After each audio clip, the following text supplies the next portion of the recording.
Freedom struggles are a good thing. Kamala Harris doesn't embody it. I'm going with Our Time Has Come freedom. Jesse Jackson weeping in Grant Park in 2008 when Obama gave his post-election speech, kind of freedom. And I'm saying Kamala Harris is going to appropriate that for her political ambitions? And I say it with a sneer because that's the way I feel about that move. That move of appropriation of my, that is, African-American historical inheritance on behalf of her ambition would turn my stomach.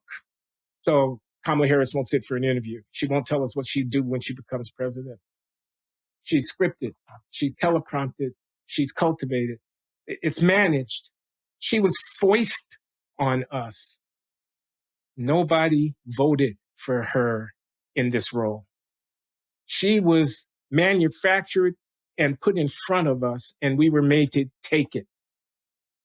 They lead us around through the nose. They got as much to do with the historic liberatory struggles that those spirituals invoke as, I don't know what, they think we're fools. They want to lead us around with a ring through our nose. We, not just Black people, of course, Black people, but all the white people who aspire to be on the right side of the race question, who aspire to be just and virtuous and to think well of themselves.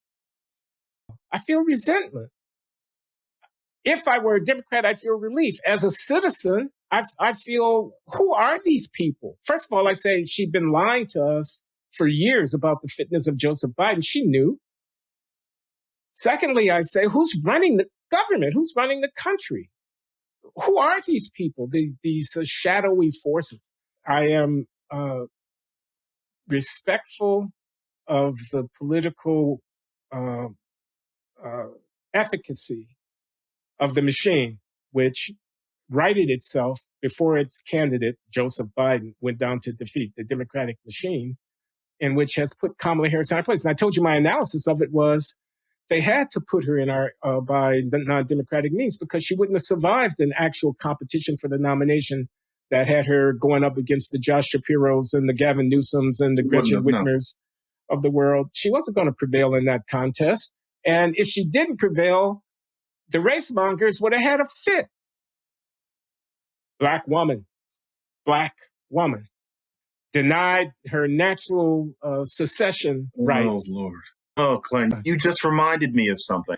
If she wins, we're in for another 4 years. Every time somebody criticizes her, it's about racism. And you have to decide whether you think it is or if you think it isn't. And you have all these smart people with 3 names hating you if you say that it isn't. It's going to be that.